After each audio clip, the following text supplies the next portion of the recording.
Welcome to the Books, Beards, Booze podcast, where we talk books, drink booze, and have beards.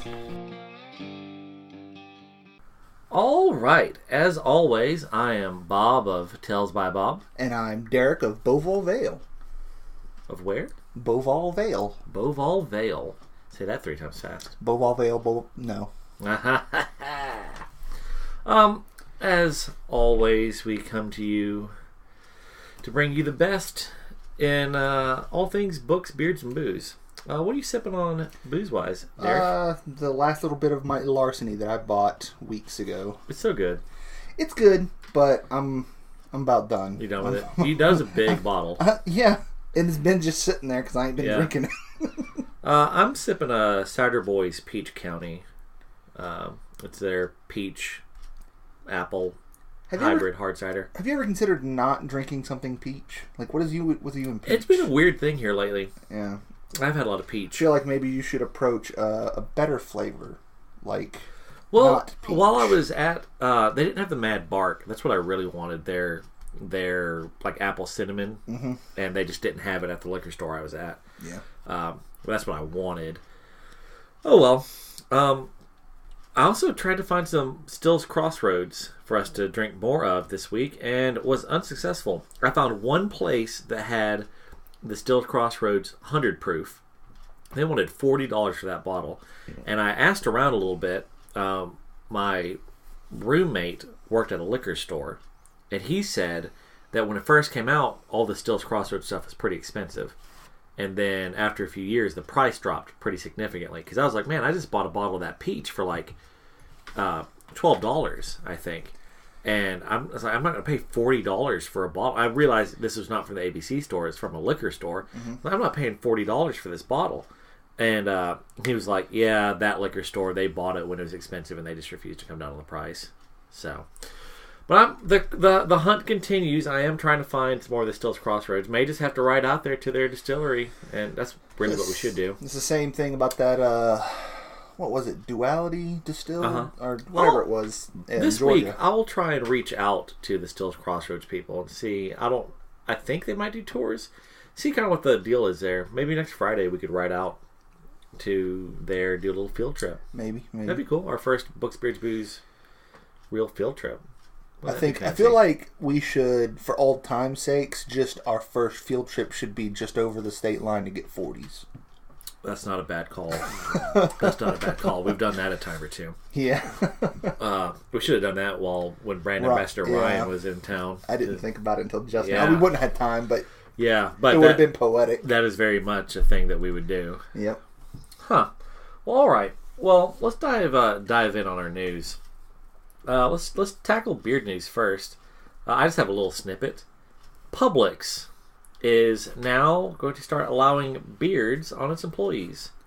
They have to be short and well kept. But other than that, they're like, go nuts. Have a beard. Yeah, that's very similar to what mine is, which is the military in Canada is now allowed. They're not allowing people in their military to have beards. Nice. And also smoke weed, but that's not really what's important. Right, no. I'm all for it. Publix is citing Florida's got a tight labor market, and that's where Publix is headquartered. They've apparently been trying this out in like North Carolina for a little while, but they're like, fuck it, man. Like we're not going to get top of the line employees if we don't allow them to have beards, because everyone knows, your top of the line employees all have beards. Yep. Case in point. Yeah, it's true for where we work. I mean, we're the 2 best employees they've got, and we are luscious in our beards. Quite bearded. Oh, yeah. What do you got in the way of booze news? Booze news? I have 2 pieces of booze news. First is that the record for the most expensive bottle of whiskey ever was sold recently, and it's looked like it's going to be passed coming here in the next couple days. Expecting a $1.2 million whiskey. Was it the 92-year-old McClellan? Is that what it was? It's the 1926 Macallan. It's 60 years. Okay, the one they just sold was a 60-year Macallan, which is Macallan 1926. Which the way they make that is It was started the process in 1926, finished and sold in 86. So that's, what is that? 60 years. And then it's still hasn't been opened or anything like that.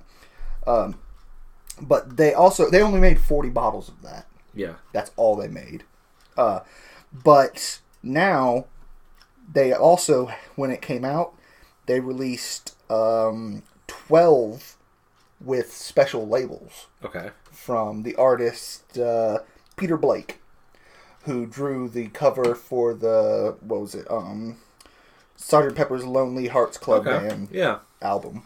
So he did the cover for that. He did 12 original labels, or a label that they put on 12 of the 40 bottles. Okay. So it's looking like they're expecting, conservatively, they're like somewhere between 700,000 and 1.2 million. Yeah. But one of the exact same thing minus the special label just went for 1.1 this weekend or something like that. So they're thinking it's going to probably be 1.2. They did the math on it. There's 25 ounces of alcohol in that bottle. That means every ounce, so every drink, is worth $48,000. Yeah. And the other piece of news I have is that the American single malt scene has been growing, and it's grown enough to the point where Diageo, which is the people that are invested in Johnny Walker, Talisker, Lagavulin, Bullet, Crown Royal, Captain Morgan, Don Julio, everything. They're huge business. Yeah. They are getting invested in the American single malt by they invested in a group called Westward, which is a distillery from Oregon. That's obviously single malt distillery, and that's one of. They're still run the same way they were run. They still have the investments. They're just I think they're using the money to increase their capacity about 40% or something like that. And then they're moving forward. Apparently, along with a Denmark whiskey called I think it's Standing or something like that. My handwriting's bad, so I can't remember. And then one from Australia called Starward's whiskey.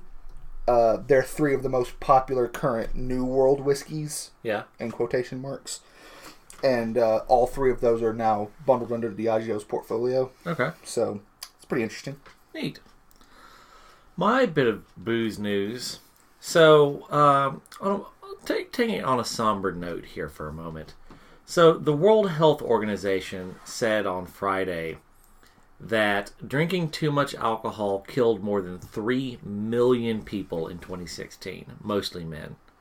And they warn that current policy responses are not sufficient to reverse trends, predicting an increase in consumption over the next 10 years.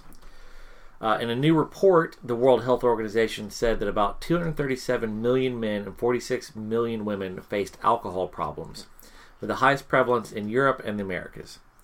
Europe has the highest global per capita alcohol consumption, even though it had already dropped by 10% since 2010. Around a third of alcohol-related deaths were the result of injuries, including car crashes and self-harm, while about 1 in 5 were due to either digestive disorders or cardiovascular diseases. And then cancers, infectious diseases, mental disorders, and other health conditions were also to blame. So, just a kind of a somber note. Just we're big fans of booze here, but we're big fans of booze in moderation. If you have a problem or think you have a problem, get help. Part of that help, by the way, should be grow a beard, so that you can fight off again. So you can stroke your luscious beard as you think about how, you know what, I need to go out and get suitable help. I was just going to say it makes you more manly and unable to be killed because you have a beard, but I mean, I guess that's more realistic, right? If I was a better podcast host, I would probably have like a toll-free number that you could call to get help. I'm sure that exists, but I'm kind of shit as always. Yeah, go to BetterHelp. Yeah, so there are resources out there. Please, if you have a problem, go look. Also, I think this is a good time to bring this up, which I had not actually mentioned to you beforehand. Maybe it would be a good idea for us to consider doing the same thing that I see on the Whiskey Vault, which is a YouTube channel that talks a lot about whiskey, where a couple of times a year they do a dry week. Where they just, just to do a check-in. Just to make sure that, everything's fine, that they're not in a spot where they feel like they need to be drinking all the time. They go ahead and stop drinking for a whole week, and if they can't do that, then they're like, okay, something might be wrong here. That's not a bad idea. So maybe we'll do some kind of dry... Something like that. Yeah. Really, though, I mean, I drink on the weekend a little bit, and that's it. I would say, all told, this weekend, I've had 3 Cider Boys. I had a Old Forester neat, and 3 Jack and Cokes. How'd you like the Old Forester? I've had it before. I like it. Yeah. It was... I looked to see what they had, and it was like I could have got a Jack and Coke, but the only other real whiskey I saw behind the bar there that interested me at all was Old Forester. So I got one neat. It was all right. I should have got it on the rocks, but I knew I was going to be drinking it very slowly, and I just didn't really want that watered down at taste. The end of it. Yeah. So I got it neat, and it was like the war was like, if I got it neat, it's like it's not quite what I really like, but if I get it on the rocks, at least half of it's going to be way watered down, and I hate watered down whiskey. Mm-hmm. So it's kind of like I traded an overall experience that just wasn't quite my bag for half of an experience that I would just really dislike. So, but Old Forester's all right. I'm not rushing out to buy a bottle. It's good, but this weekend I think I've had 11 beers over the past 3 days. Yeah. Because I bought the Sam Adams variety pack thing that I've always been looking at and never actually bought and tried. Yeah. So I drank on those the past couple of nights, and that's including playing D&D. So I was drinking when we played D&D. Yeah, I normally don't drink at all during D&D. Got to stay sharp. Yeah, I'm gonna start drinking coffee instead. Yeah. But yeah, I went to the Noir at the bar and did a reading there, and I had 2 Jack and Cokes downstairs, went upstairs, had a Forester on the rocks, and then a Jack and Coke. And mainly I just got a Forester, let's be honest, I got a Forester neat because I was trying to be a little fancy, because it was a little bit of a fancy kind of affair. It was a lot fancier than my normal kind of digs. But then once I got that fanciness out of my system, I got a Jack and Coke. And then last night I had 1 Cider Boys, and today I've had 2. I'll probably finish the rest of that 6-pack before I go to bed tonight. But that's more just because I've started them, and I just kind of want to get rid of them. Mm-hmm. So yeah. Now that we've gone off the rails, book news. What you got? My book news. I just want to point out that we sat there and we're like, hey, if you have a drinking problem, get help, and we turn that into let's list off everything that we've drank this weekend. That's fine. So that's part of knowing we are the worst. No, because part of knowing whether or not you have a problem is being able to self-regulate. So you need to acknowledge and be aware of how much you're drinking. True. So don't lie to yourself about how much you're drinking. I've had a handful of beers this weekend. Okay. So. Well, you've had 2 handfuls of beer plus a little extra.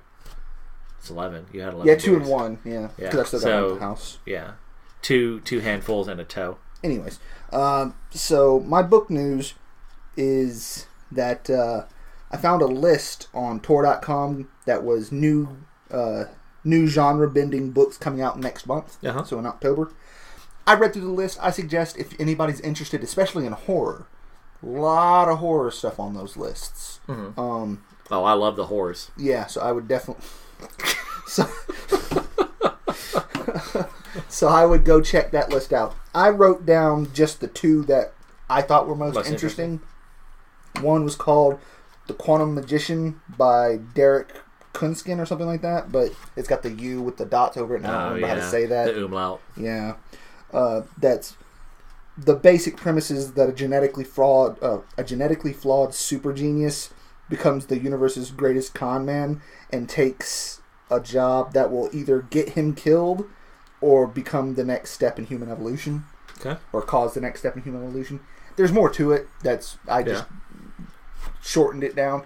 It sounded kind of interesting. I'm not a huge sci-fi guy, but of all the ones that I've read off that list, that was the one that I found the most interesting.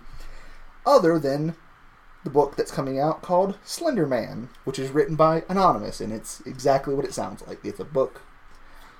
I couldn't even find if it was fiction or non-fiction. So Slender Man's not real, Derek. Well, no, but they have non-fiction books on this list about the phenomenon of trying to hunt down. And part of the book is that the person is trying to hunt down what's real and what's not. Okay. And all right. so I was like, ooh, that sounds fun. Yeah.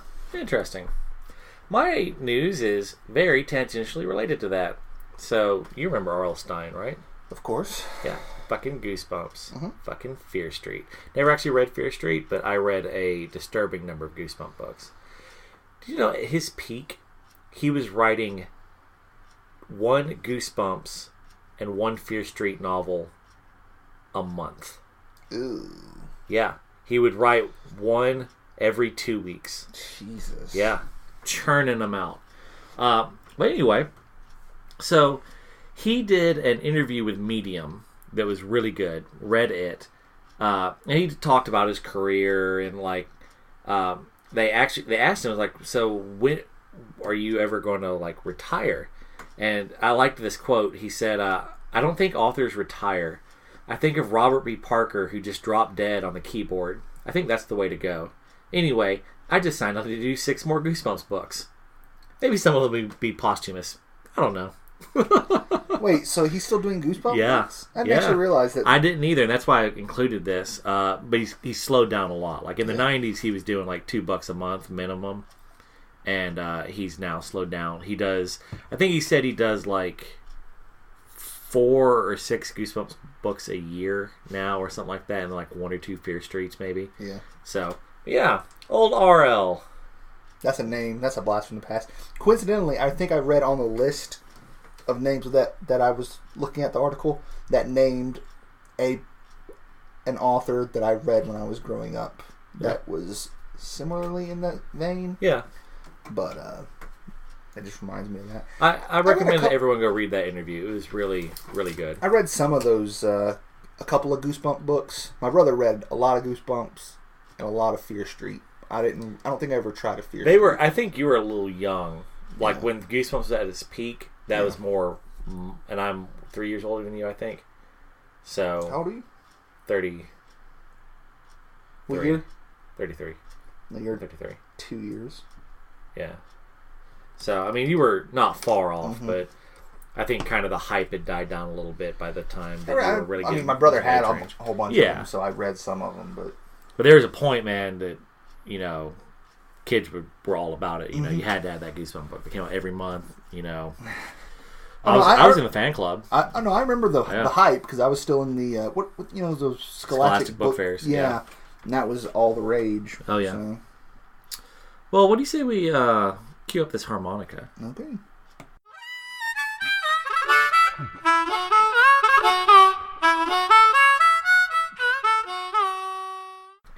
All right, and we are back. So before we dive into this, there's going to be a change to the show coming up.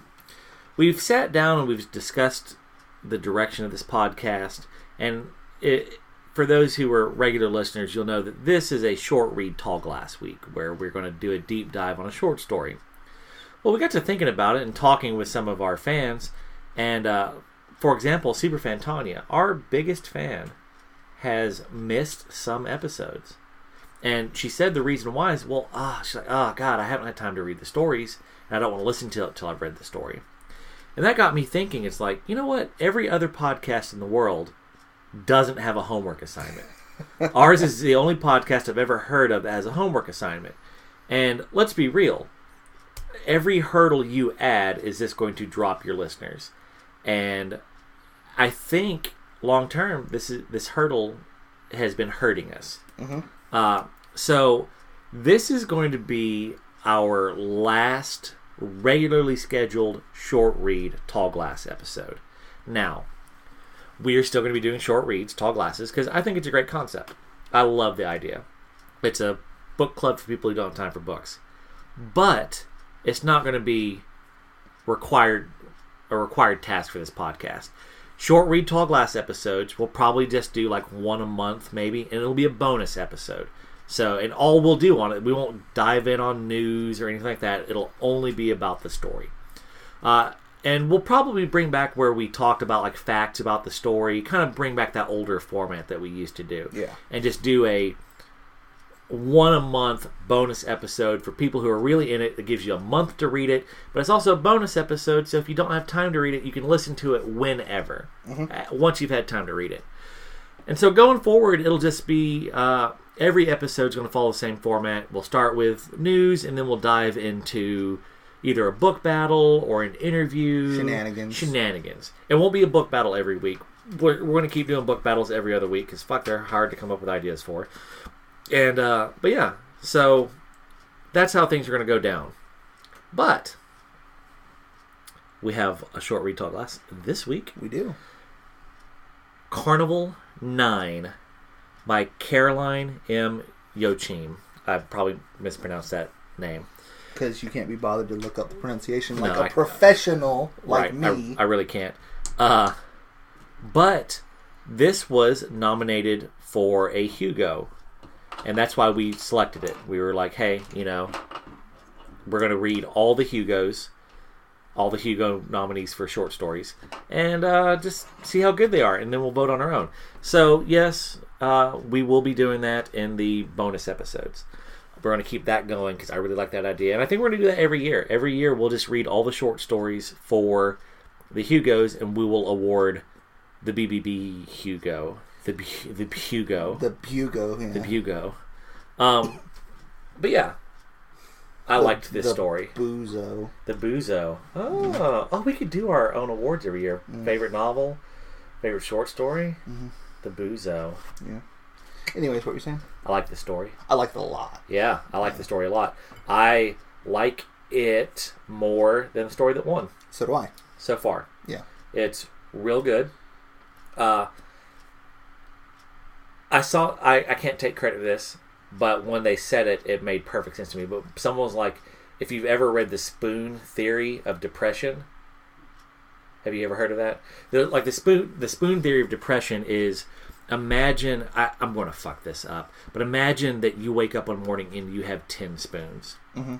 And like taking a shower is one of your spoons, and eating is one of your spoons. And, going to work is 5 of your spoons. Like depression, like you just have fewer spoons, it seems like. Oh, I'm well aware. Right, yeah. And so it's a really cool thing. I recommend everyone go check that out, especially if you've never suffered with depression. It's the best way I've ever seen to describe what it's like to live with depression. It's amazing. This story is a short story version of that. The cog, the turning, how many turns you get every day, it's exactly like Spoon Theory of Depression. Yeah. Glorious.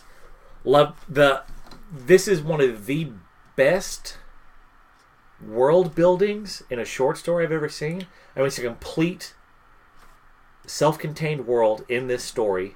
You get everything you need from it. There's enough to leave you kind of like, oh wow, so good. I mean, good. It was amazing. Yeah. I was reading it, and normally, so full disclosure, I was reading this right before I drove down to do the show, and anytime that happens, I'm like, crap, it's getting later in the day. I want to hurry up and get through this so that I can get on the road, because it's going to take me an hour to get down here. And I don't want to, blah, blah, blah. Recording live from Carcosa Studios. Yeah. And, but like, after I read like the first little bit, I was like, I found myself, normally I'm like, okay, how far have I gone? How close am I to being done? How far have I gone? How close am I being done? So I'm looking at the scroll to see like, okay, I'm getting close, so I can almost speed up and stuff like that. It very quickly shifted to, you don't want it to end. Yeah, it's like, oh, it's getting close. I don't really want it to finish because I like the world. Super interesting. Question: what was the sadder story this week or last week? Or this short read or last short read. For those who may have missed it, the previous story, which won the Hugo, was Your Authentic Indian Experience TM by Rebecca Roanhorse, which also we both agreed was really good. I'm going to say this was more sad, simply because in theory, the Authentic Indian Experience was just a VR thing. It was super fucky, but it was just a VR thing. In theory, this guy went back into the world and was fine. To me, I would say the other one. I would say the other one was sadder. Authentic Indian Experience TM? Yeah. I would say that one was more sad. Honestly, and here's why. Like, this one, to me, sad things happened, but it wasn't sad to me. And the reason I say that is because everything that you, like, as you're watching everything happen, and like, yeah, it's sad, but like, that's just life. That's just how things work. And by the end of it, everybody was just like, you know what, man? We got through it. Everybody lived a pretty good life. Everybody was happy, like, pretty content by the end of the story. Yeah. So I didn't. So it was the sadness. It was difficult. Yeah. And it was the sadness was less a sadness of life was shitty, but more a sadness of almost like wasted potential. Like, the life was like a pretty good life, but you just feel like her life could have turned out a lot different if her child hadn't been born with an average of 4 turns a day. You know, like, it definitely changed the trajectory of her life. I'm not saying that she was going to go on and be a neuroscientist, because that's not really what this world is like, setting-wise. But just how she was very restless. Yeah. She just how her restlessness, how, like, going to the carnival was a good fit for her, and then she kind of has to stop doing the carnival to take care of her son. Well, and like, see, that's wrong, because that's not the way it went. Because she specifically said that she was actually over that. Like, she had already gotten past that whole excitement. She had calmed down and was like, it was the novelty. It was like she wasn't about it anymore anyways, before they even had the kid. Okay. So, like, my whole thing was like, it genuinely felt like just a full life led. And yes, some bad stuff happened, but she made the best of it, lived her life the way she wanted to, helped everybody that meant something to her. Some things didn't go the way she wanted, but she made a really good life for herself and everybody around her. What was her husband's name? Vale. Vale. I like that he came back. Yes, so do I. I was going to be real sad if he never came back. And that he spent his last day apologizing, even though they had already apologized. Yeah, you know? Yeah. Like, and that he spent they basically half their turns when he came back to help take care of... Yeah. That part, you know, they got dealt a rough hand, but they definitely made the most of it. Mm-hmm. And even though there were some real big hiccups along the way, damn, this was just a good story. It was really good. Really good story. And the thing I liked about... the whole spoon theory of depression, where the idea of them having to use their what is it, turns? Yeah, turns. Use their turns like that. I get what you're saying, but also I just thought that was such a great way to just illustrate just time, really. Because, like, without that built-in number in your head, you don't realize it, but we still have that in the real world. Yeah. Like, we don't have that much time each day. We don't have that much energy each day. And sometimes you just waste it. And then other days we're... sometimes you feel like a nut. Sometimes you don't. Well, you know... Almond Joy's got nuts. Anyways. But I just liked that a lot, because it was a way to solidify or more accurately realize the potential of having only so much you can do in a day. Instead of it being so nebulous, you actually have a number that you can visually see. It would be very interesting to see how our lives would be different if we knew how much if we you could. knew.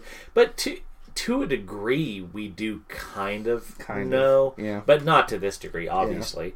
Yeah. But also, like, the inverse is, we can, like, they get a fixed number of turns, and that's it. We can kind of half-ass it through and, like, just load up on coffee to get a couple extra turns in. I wouldn't know, because coffee's the devil, but load up on some caffeine, pop a scone in your mouth, get that sugar high going. Just go. Yeah. But yeah. Really good story. I would give this... I felt like this had a more full range of emotion to it. I'm glad you agreed with me on this, because I thought it was... as soon as I finished, I was like, I feel like this one was better to me than the one that won.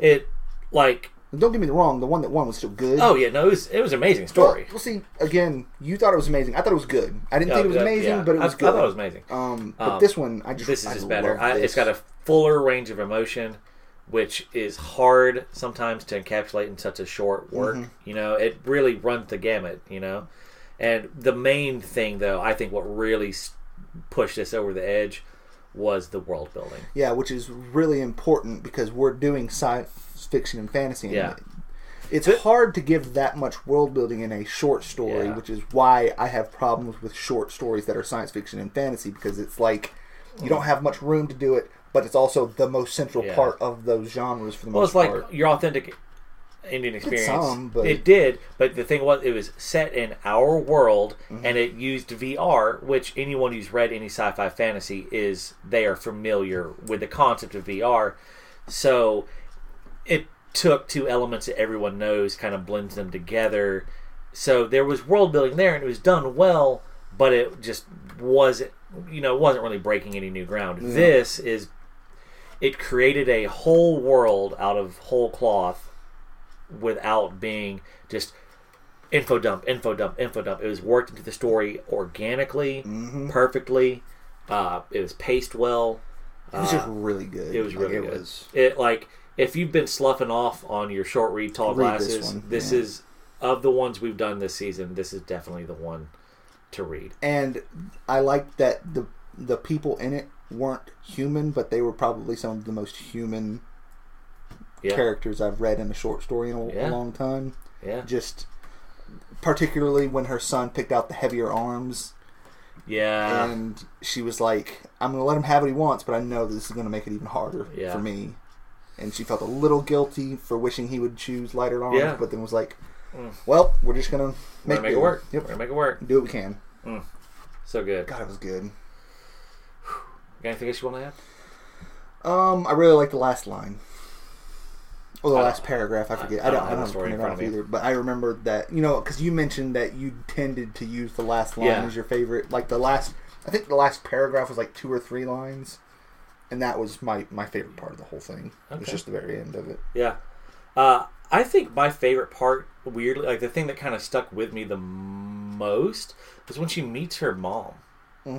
The Lady Arachna or whatnot. And the mom just is like, look, it's not really for me. I'm not a kid person, And like it just seemed very real kind of deal. Like I'm not saying that was like my favorite part of the story, but it resonated weirdly more than a lot of things in that story did. So I'm just I understand that, but I liked how that just shaped her for the rest of her life, because that was the most realistic part for me. It was like that scene. That kind of sucks, and I get it. Kind of set everything else in motion to a degree. Yeah, but then everything else, it was like, you see that her father did the exact opposite. You saw that she was raised to do the exact opposite. Yeah. She thought it was right. When Vale wouldn't spend enough time on their son, she was resentful because he was being just like her mom, and she was going to be like her father and spending it, and she was like, that's fine, that's what you're supposed to do. Yeah. But it is hard, and you do want to have some time to yourself every once in a while. Yeah. But the complexity of emotions, because like she knew, like when she's talking about like how she doesn't want her kid to have crab claws for hands, just like that whole how she was viewing that, like that felt very real as well to me. Fucking good. If you haven't read this, the idea that what we're talking about makes no sense. Well, and I think, and again, going back to what we just said, I think that's why some people haven't been listening to these because they, I get it. If you haven't read this story, then the past, 10, 12 minutes has been jibber jabber. But it's so good. You should read it. And we're going to tackle, I think there's 3 more nominees for the Hugo. We'll tackle them in bonus episodes. But yeah. It's really hard to top this. Yeah. I really liked this a lot. But I'm excited to see. Yeah, oh yeah. I hope something beats this. It would be cool, wouldn't it? It would. All right. As always, you can email us at booksbeardsbooze@gmail.com or find anything Tales by Bob. We have a Patreon. Did you know we have a Patreon? We do. Look up Tales by Bob on patreon.com and support the podcast. We would love it if you would. We currently have 2 patrons, and we would like to make it 3. You could be that 3rd. Hell, it's my favorite number, too. It's a good number. If we can get to where we're getting $8 a month in Patreon fees, we've covered our Microsoft Word subscription. Oh my God, you with that Microsoft Word! I'm salty as fuck. But hey, you know what? If we then get to, I think it's $21 a month, website's paid for. Oh. Yeah. And if we get to some other amount, something else gets paid for. I'm really shit at my Patreon. I'm not good at it. But there's all sorts of cool stuff on there. We're going to be doing bonus videos on there for you, doing world building. I'm writing a serialized story for you people. Just go by, drop us $1 a month, and we will appreciate the fuck out of it. And yeah, we're going to be doing a contest starting with the next episode. Ooh, what's going to be the prize? What's the contest? Well, you're just going to have to tune in to find out next week. What he said. It's going to be awesome. As always, I challenge you in the coming week. Please, go forth and grow a great beard.